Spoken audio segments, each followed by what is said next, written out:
Hi guys, I'm Aaron and this is Ramsey. I'm sure you know us by now.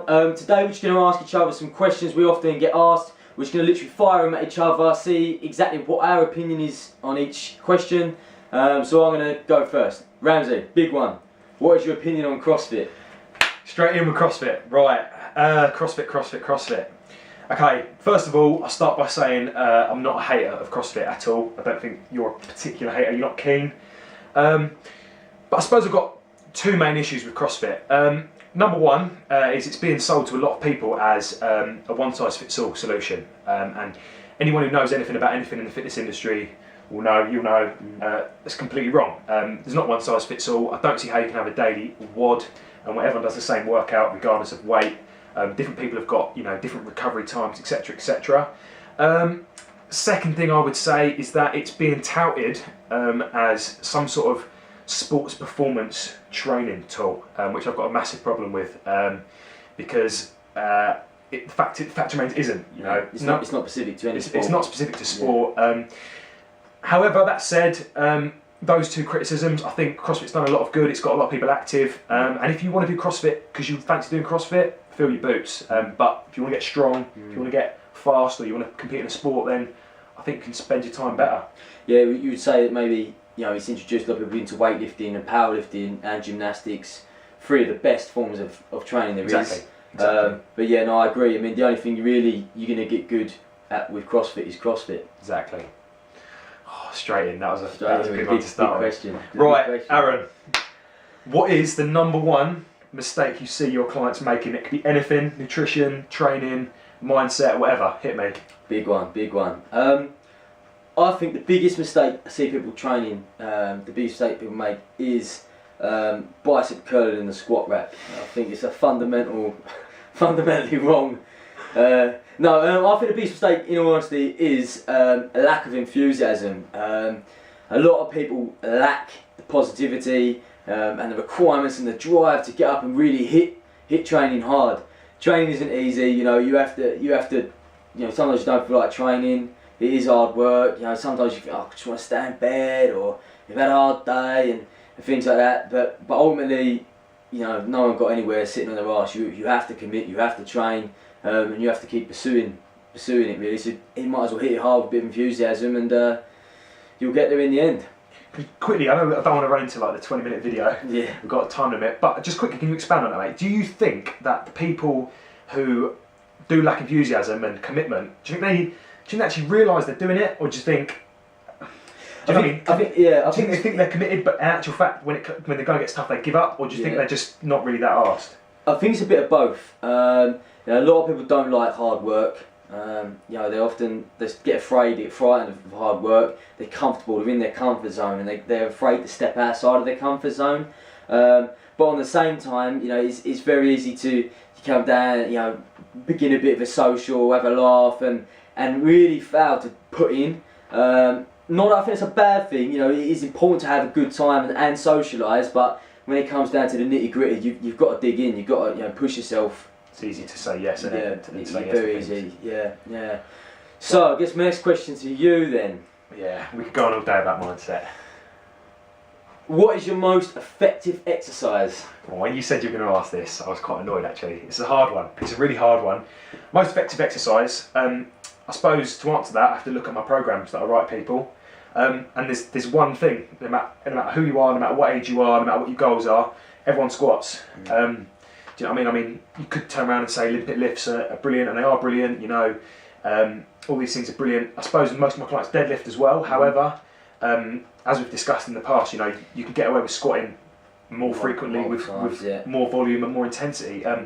So it has to be the squat, whether that be back squat, front squat, kettlebell squat, split squat, some form of squatting movement.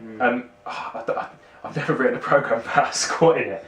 What about the Zercher squat? Yeah, everyone's got the Zercher squat. What I like is the overhead squat standing on a Bosu ball. Yeah, it's That's my favourite one. Highly functional lift. It's got to be a squat. You go in the squat? I agree with Ramsey on that one. It's definitely the squat. Deadlifting is probably far too taxing on the central nervous system and the body to do multiple times a week. It is a very, very effective exercise, and it's a close call between the two, I would say. Squat wins. Squat wins. Right, so next question. Aaron, bit of a diet one. So if you could make an improvement to the average person's diet, what would it be? Now I'm not talking about like an athlete or just literally the average layman's, let's just say a 30-year-old man or woman who averagely active, you know, comes to gym once, twice a week. I think yeah, the biggest thing for your average individual is just cutting out the crap. You know, stop eating the biscuits, the sugary and the processed foods. You know, if you wanted to go a bit further, I'll definitely say increasing protein. Which one's more important, protein or less crap? Less crap for a health point of view, I would say, definitely. From a training point of view and improving the way you look, I would definitely say protein. It's a very hard one. I'd say we'll give you an A and a B. Yeah, you got to have both. You got to have both. You know, if you're looking to lose weight, you need to increase protein because you need to maintain your muscle mass. Chances are you're going to be in a calorie deficit anyway, so it's vital you're getting the protein in. And at the same time, you know, it's common sense. You know, cut the crap out, and you'll start losing some fat. So yeah, I'll say that, to be honest. So I guess question to ask you. How important do you think the mind is when it comes to training? We had to come back to it, didn't we? We had to come back to psychology. Psychology, yeah, big part. So you probably guessed if you're watching this by now that psychology is quite a big part, as 2 of the 6 questions have been about psychology. So let's put it this way, you know, how do people lift cars off of like burning loved ones? How do people perform superhuman feats how do people perform superhuman feats under immense amounts of pressure, you know, running away from danger, etc., etc. I think when you eliminate the mind from someone's routine, I think you've seen it as well. A really easy example is when you put more weight on the bar and don't let someone look at the bar, and if it's close to their max, then I've often seen people smash out PBs that are far in excess of what they've done, purely through bullshitting them, basically, lying to them and saying to them, you know, it's less than it was. On the opposite token, I suppose I've seen people psych themselves out. That's on one level, so on one level in terms of performance, but in terms of another level, in terms of the get up and go that training's required, I mean, mindset is massive, the mind is massive, you know, the body will give up far after than the mind, you know what I mean? Like your body will go and go until you make it stop. So I think it's very easy to give up, and I suppose that's where training your mind comes into it. And I suppose my recommendation with people to train their mind, we train our bodies, why not train our minds, would be always going the extra mile, you know. I did it myself when we were talking about early starts. You know, when I'm coming in at 4:15 in the morning to come and train people, you know, I don't want to do that, but I tell my mind that it's going to make a better future for myself, my family, etc. And I override that will. I mean, I suppose that's an example of general mindset, but I think that would apply to my training. If I learn to be strong in other areas, I could be strong in my training areas. I think people should learn to train the brain, and it's not particularly difficult, you know. Maybe when you need the toilet, something silly, don't go for 10 minutes. What do you think, mate? Yeah, I agree. I mean, obviously being from the TA or something, you know, something big like that. Classic. Yeah, obviously Ramsey being ex-Royal Marine, you know, the psychology in that is a massive part of that. I'm guessing a big part of that. Yeah. So no, my mindset is massive. You know, I did a video on it a few weeks back where I said like the #1 thing stopping you achieving your goal is you, because you know it more often the case is not. People make so many excuses. I can't do this, can't do that. You know, and you've got to take the first step. You've got to commit. You've got to give yourself over to your goal. You know, and willing to make sacrifices to do what it takes. You know, it's not easy getting to where you want to be. You know, and you have to crack on. So you have to be strong in the mind. If you're not strong in the mind, then you're not really going anywhere with it. Mindset. Right, last question, man. So really relevant ones. I think people watching this.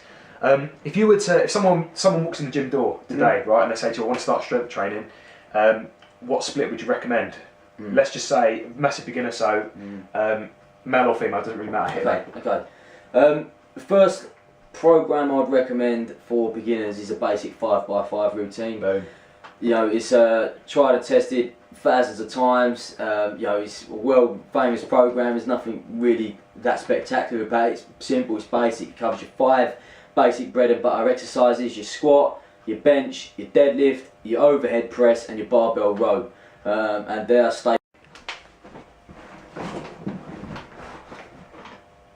Where is he? Where is the commissioner? Sorry guys, we had a problem with the video camera. It's a bit crap, and basically the battery died. So we're just going to quickly finish off that question. I believe, yeah, 5 fives. 5 fives. Just explain the exercises. I said the squat, the bench, the deadlift, the press, and the row. Very, very good program.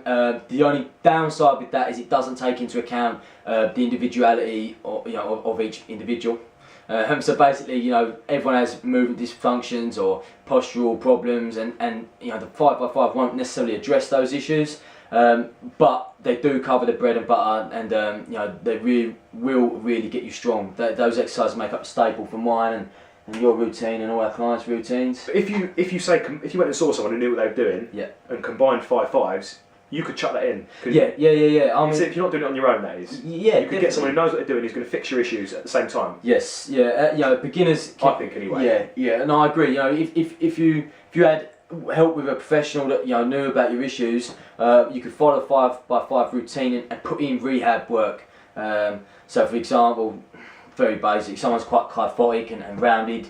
They could add in incline. Lay flat down, incline dumbbell rows and cable rows, and start addressing those issues, and do them more for higher reps, 8 to 12 reps or 15 reps with a big squeeze on the end. They could do that every single session. That would start pulling them back round. And anyways, going off on a rant, basically, you can add stuff into your 5x5 routine. Quick question, mate, which I think a lot of people might be thinking. Obviously, we know about this, but at some point you're going up on you're doing the 5x5s, and you're adding a couple of kilos each week. Yeah.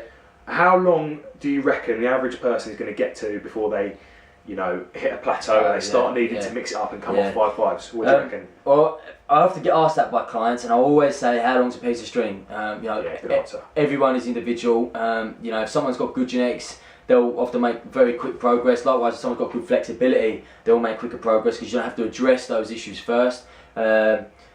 And so how bad it can come back to our enthusiasm question. How bad someone is willing to work to get them places. If you're willing to grind through and push hard through when things get hard, you'll make far greater progress than someone that's not. So 5x5s, 5x5s, 5 exercises, 3 days a week. 3 days a week. You work at A and work at B. Work at A is squat 5x5s, bench 5x5s, rows 5x5s. Work at B is squat 5x5s, overhead press 5x5s, and the deadlift 1 to 3 sets of 5.